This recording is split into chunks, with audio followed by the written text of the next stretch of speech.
téléspectateurs, bonjour. Nous revoilà donc sous l'arbre à palabres, Esprit sans frontières pour un monde en partage. L'émission, évidemment, qui se passe sur la DSN TV, la télévision de la diaspora et des Sénégalais de l'extérieur. Et aujourd'hui,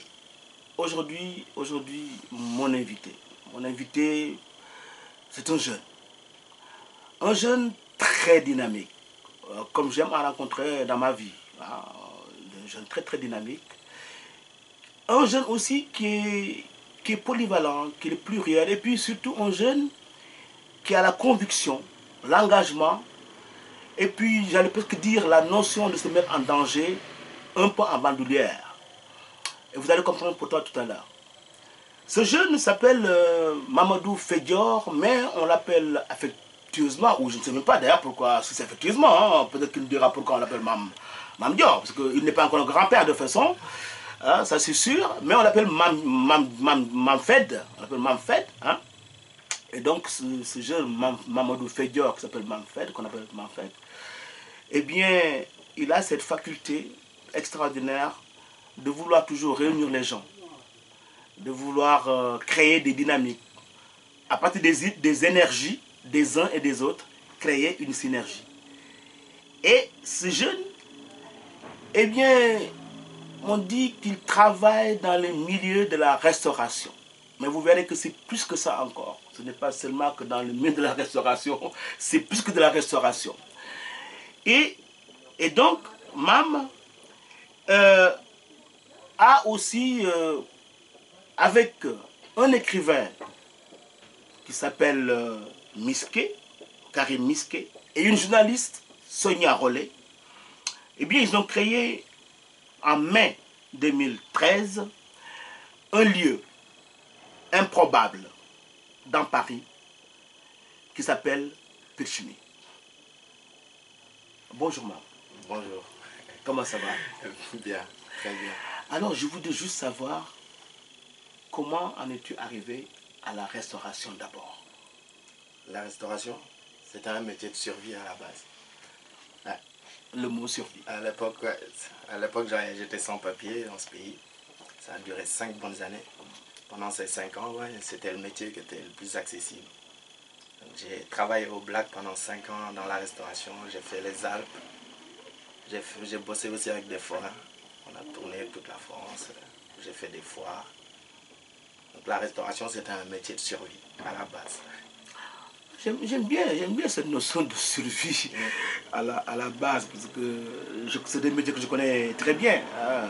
Donc, pour connaître des amis qui ont des restaurants dans Paris.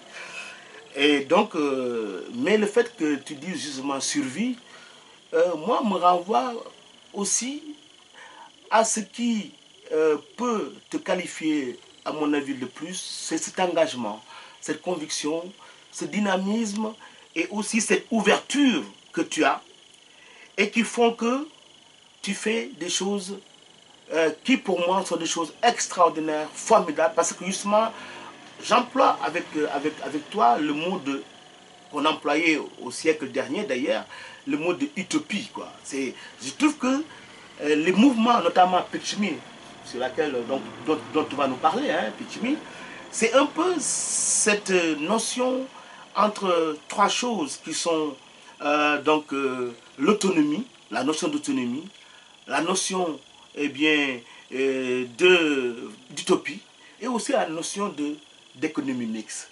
Mais comment est née l'idée de Pitchme?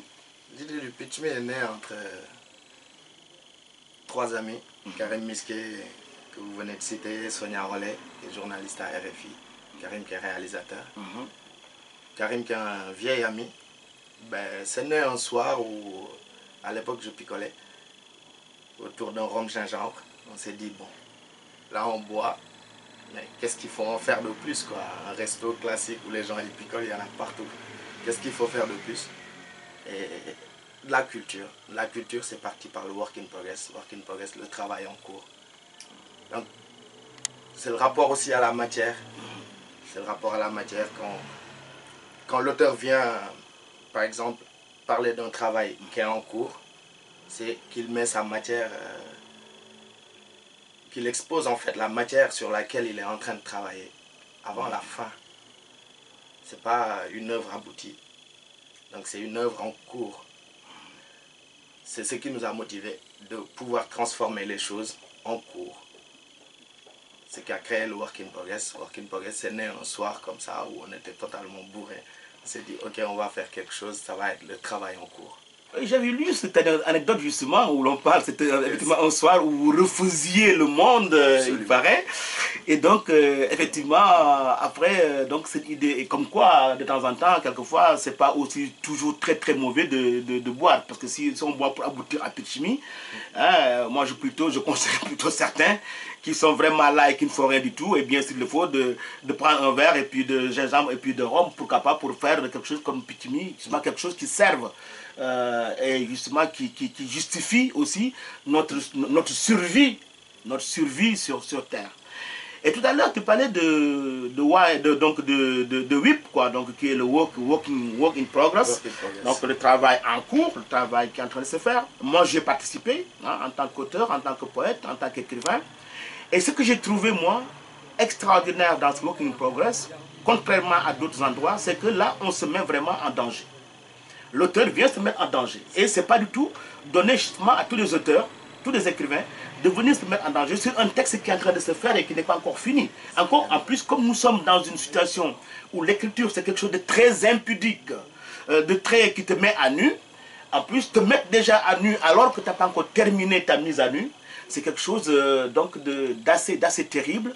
Et donc, c'est pour ça que moi, d'ailleurs, ce qui m'a plu dans la démarche, ce qui m'a plu, c'est pour ça que je suis venu aussi donc réciter des poèmes que je suis en train d'écrire, parce que j'ai en chantier plus de 5 ou 6 livres qui sont en chantier. La prochaine fois, j'avais promis que je viendrai avec cette fois-ci des nouvelles, et évidemment je vais le faire parce que je suis en train d'écrire un livre de nouvelles. Mais moi, ce qui m'a aussi beaucoup attiré dans ce Pitchimi, ce que je vais dire là, on dit que le projet de Pitchimi, c'est de mettre en relation les artistes, réalisateurs, écrivains, avec le public, en somme de casser les barrières classiques établies. Et donc cette notion, et c'est ça aussi qui me plaît beaucoup. Et c'est quoi ça, en fait, cette notion de public? On en revient au Work in Progress qui a fait naître le Pitchimi en réalité. C'est le café littéraire qui a fait naître le Pitchimi. Le café littéraire est antérieur au Pitchimi. Et le Pitchimi aussi, c'est une mise en danger, parce que c'est un projet en cours. Ah oui, absolument. Et c'est symbole de la liberté aussi, du mouvement. Pitchimi, c'est Pitchimi, c'est l'oiseau. Quand on parlera de nos projets, on a le projet d'aller faire le Work in Progress à Dakar. À Dakar, oui, j'ai vu, oui, et dans d'autres villes aussi, quoi, oui, voilà. Abidjan, voilà, Abidjan. au Congo. Une très bonne idée, ça. Et pour en dire. Ouais, non, je parle du public, quoi, du public. Ouais, le public est un public varié. C'est un public à la fois africain qui ne s'intéresse pas particulièrement à la littérature, mais qui est là, parce que Pitchimi est un lieu africain, est un lieu sénégalais en particulier, ou qui a sa clientèle aussi. Parce qu'à la base, on était sur la rue de la Fontaine-au-Roi. Voilà, c'est ça, vous avez déménagé. Voilà, dans un resto qu'on avait loué, sous-loué. C'était un truc un peu à l'arrache. Oui, petit maquis. Ça a démarré la comme survie, ça. Quoi. Encore. Donc on a une clientèle assez particulière qui ne s'intéresse pas forcément à la littérature, mais qui s'en imprègne. Et c'est justement ça qui est intéressant dans ce concept, moi. Qui s'en imprègne. Ouais. C'est des gens qui viennent, qui ne sont pas du tout forcément intéressés par la littérature, et qui sont là, et puis finalement qui prennent goût, qui posent des questions aux auteurs, et qui restent avec les auteurs, et quelquefois même qui reviennent aussi même pour connaître justement le fin mot de l'histoire. Parce que l'auteur, après, une fois que le livre est terminé aussi, il vient aussi lire parler du livre qui est terminé. Et même après, venez même comme le fait mon ami Mamadou Lamine Sagna, carrément, voilà, faire carrément donc, une séance de dédicace, quoi. Absolument. Et ça, c'est merveilleux, quoi. Et ça se passe pour tous les œuvres qui ont été publiées après avoir été lues au Pitchimi. Mais je vois que le Pitchimi, c'est aussi la réflexion à un modèle économique mixte qui permet de conserver un tel lieu dans un Paris multiculturel, c'est pareil, c'est vrai, mais aussi dans un quartier qui est actuellement en pleine expansion immobilière et donc aussi, donc forcément, eh bien, en pleine, il y a là, on sait très bien que dans le 11e, il y a une spéculation foncière extraordinaire, quoi. Et donc, comment vous arrivez, en fait, à vous dépêtrer, à passer par les mailles Ça, de au tout début, cela? c'était pas très évident. Le café littéraire, bon, en général, les gens ne consomment pas plus que ça. Donc, d'un point de vue économique, c'est pas hyper intéressant. Mais depuis qu'on a déménagé, qu'on a un lieu un peu plus grand et qu'on a diversifié aussi les activités, des concerts, on a des artistes résidents, ça commence d'un point de vue économique à être intéressant. Mais avant, c'était plus l'aspect culturel du lieu. On était dans un petit lieu qui pouvait accueillir ces événements-là. On n'avait pas des charges. Ouais, parce que moi j'ai assisté à des concerts super sympas, quoi. Il y a des musiciens qui passent, il y a des projections de documentaires aussi. Absolument. Il y a des soirées cuisine, je crois aussi. Je sais pas si ça existe toujours, les Occupy With Pichmi. Et puis il y a aussi, il faut dire, l'engagement citoyen avec les jeudis de l'humanitaire. Les jeudis de l'humanitaire, ouais, ça c'est quelque chose qu'on a laissé de côté pour le moment. Pour le moment. Sonia n'est pas là, elle est au Congo, c'est elle qui s'en occupait. Où elle faisait venir des gens qui travaillent dans l'humanitaire. Je me rappelle d'ailleurs, je me rappelle d'ailleurs, il y avait un jour un groupe qui était allé dans un pays et qui était venu, je crois, pour la projection d'un film avec un groupe de musiciens là. Il y avait un musicien qui était là, ils étaient partis dans un pays d'Afrique, après ils sont revenus, je me rappelle très bien de ça. Moi j'ai assisté à la projection justement au Pitch. J'ai pas aussi bonne mémoire. Ouais, bien sûr, parce que tu vieillis quoi, plus que moi. C'est sûrement ça. Mais ce qui est important dans tout cela, c'est que cette notion de prendre la culture comme un artisanat, c'est ça aussi moi qui m'a beaucoup quelque part appelé, disons convoqué. Pour moi c'est tellement évocateur et même invocateur, c'est que la culture comme un artisanat. Ça dit donc que on peut débattre, discuter, échanger, mais aussi créer des événementiels et surtout tout cela à la portée de tout le monde, quoi. Que tout est possible pour tout le monde. Le but c'est ça. C'est ça, quoi. Que ce soit accessible à tout le monde, que ce soit ouvert à tout le monde. On n'a pas envie de faire un truc élitiste où il y a que des gens connus qui y passent. Non, c'est ouvert à tout public, c'est accessible à tout le monde.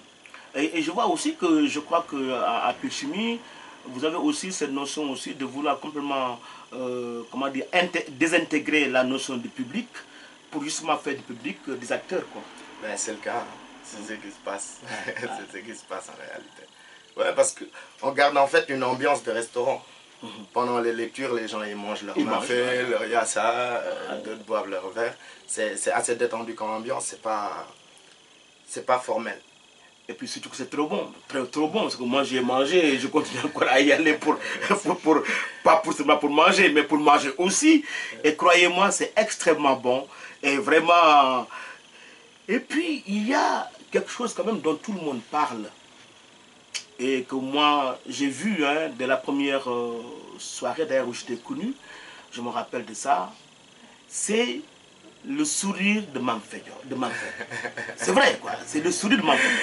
Manfred, quand tu le vois derrière son comptoir, quand il est dans la salle, il a toujours le sourire aux lèvres. Et ça, c'est un truc qui est hallucinant, quoi. Quand même, je me dis, mais ce mec, quoi, je sais pas moi, d'où puisse-t-il ce sourire qu'il a en permanence? Alors que, tu disais tout à l'heure, tu emploies la notion de survie, etc. Où tu puisses ce sourire, quand même, qui est toujours là, quoi. Tout le monde en parle, hein, il n'y a pas que moi, hein. Si c'est écrit en plus. Hein. Si je pouvais inviter notre ami Mike pour en parler, il pourrait donner la source. Mais je crois qu'on convoquera Mike, je crois que mon ami Mike, mon frère Mike, pour qu'il vienne justement voir un petit peu d'où vient le sourire de mon invité d'aujourd'hui, quoi. Alors, ce sourire. Ce sourire, c'est une clé. C'est une clé, ça permet la communication, ça facilite en fait les rapports. Si tu as le visage fermé, la personne a moins d'accès. Si tu as le visage ouvert, les gens ils viennent plus facilement vers toi. Et quand on tient un lieu social, un lieu communautaire, vaut mieux avoir cette attitude, accueillir les gens avec un petit sourire, ça coûte rien.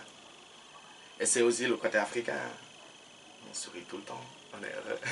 Quelque Yes, part. ouais, c'est très africain aussi. Quelque part. Et le Pichimi, c'est vrai que c'est un restaurant d'inspiration africaine.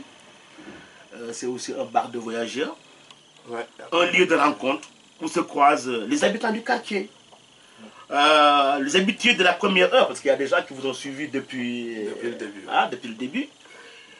Les écrivains, on en parle, on en parle. Il y a aussi des réalisateurs. D'ailleurs, Miske Karim, Miske lui-même, il est réalisateur. Le réalisateur, il a fait des trucs très intéressants. D'ailleurs, moi, je me rappelle la première fois que je l'ai vu, j'étais tellement heureux parce que justement, son papa était quand même un homme extrêmement important en Afrique.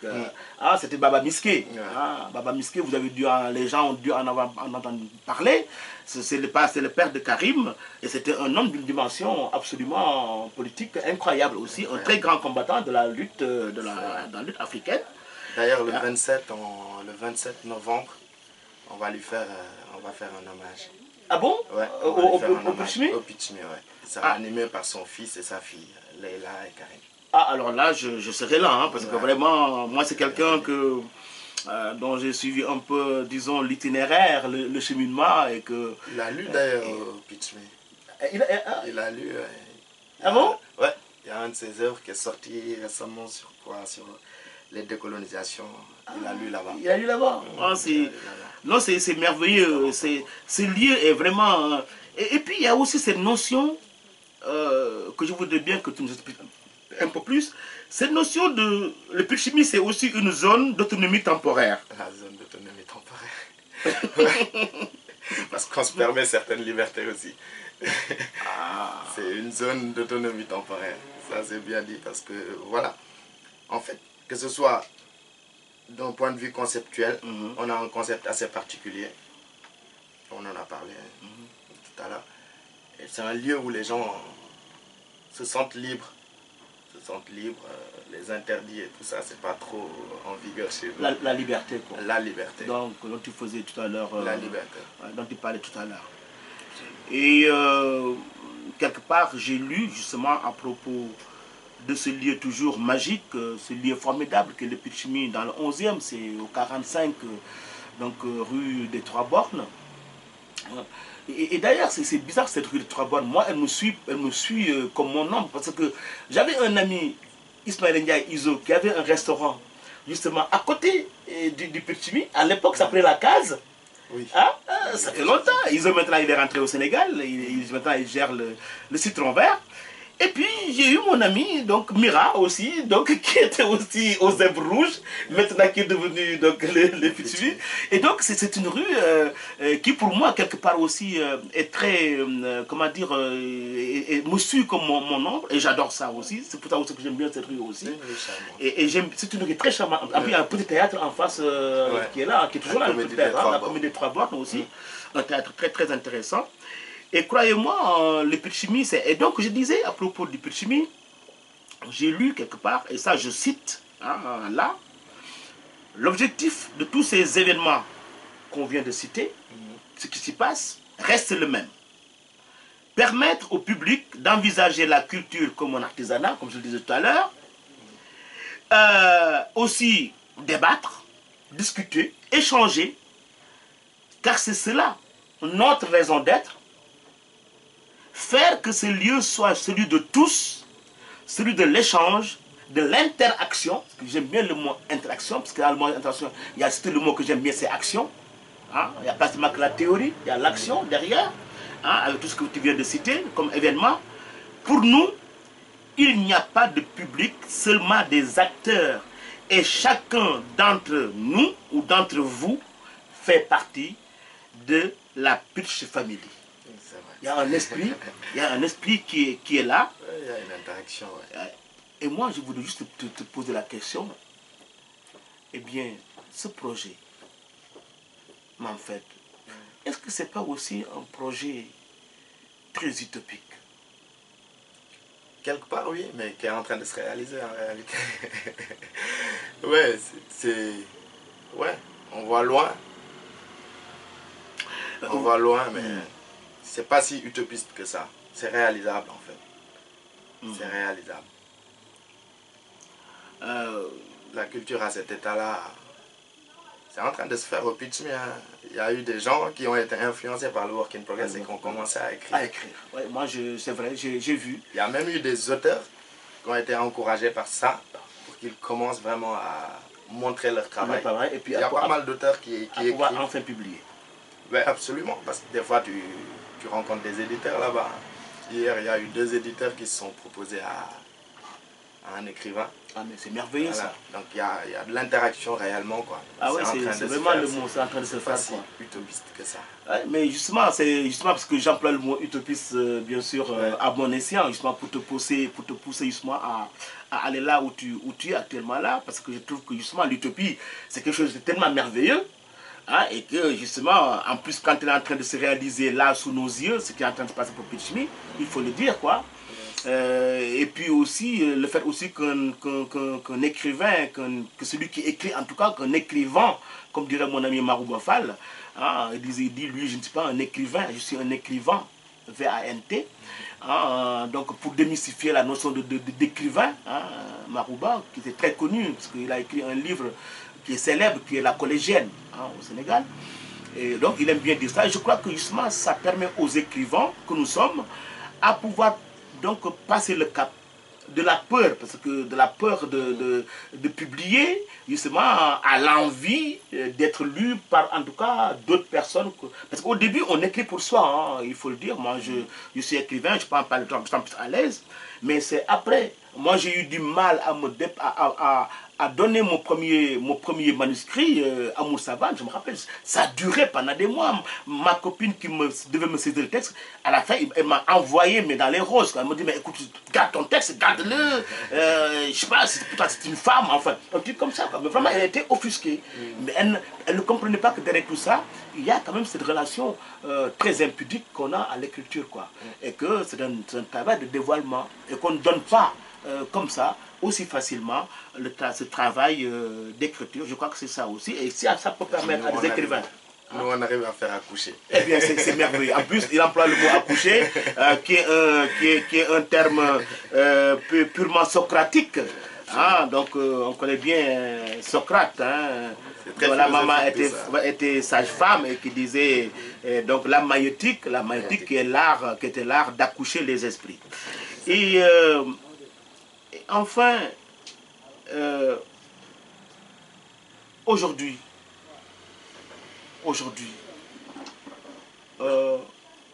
quelles sont les perspectives de Pitchme? Aujourd'hui, il y a pas mal d'ouvertures liées à l'aura qu'on a. On a eu pas mal de papiers sur les magazines et tout ça. Ça fait que les gens viennent s'impliquer en fait. Les gens viennent proposer des idées, ce qui est prometteur pour l'avenir. Et on a aussi des projets pour implanter ce Work in Progress là à Dakar, faire des ateliers d'écriture là-bas. De toute façon, je suis là un jour si vous voulez. Je fais ça. D'ailleurs, je vais au Sénégal pour faire des ateliers d'écriture et des conférences.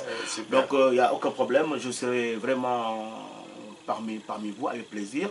Et puis, je sais aussi que vous avez aussi un projet aussi, donc de magazine, aussi pour reprendre un peu parmi les gens qui ont lu, je crois qu'au niveau du Pitchme, hein, un magazine qui sera un magazine aussi littéraire. Quoi. Oui. Il y a une revue qui va être publiée avec les éditions Cartala, où on réunit les textes qui ont été déjà lus au Work in Progress. Mais je crois que le projet le plus intéressant et qui est le plus difficile, le but le plus difficile à atteindre, c'est d'arriver à mélanger les cultures et à mélanger les gens. Ça, c'est le challenge du Pitchme, d'arriver à un moment à ce que les Noirs et les Blancs s'y retrouvent et discutent et aient de vrais centres d'intérêt. Ça, c'est le but du Pitchme. Ça, c'est utopiste. Cette démarche, elle est très, très utopiste. C'est pas du tout évident.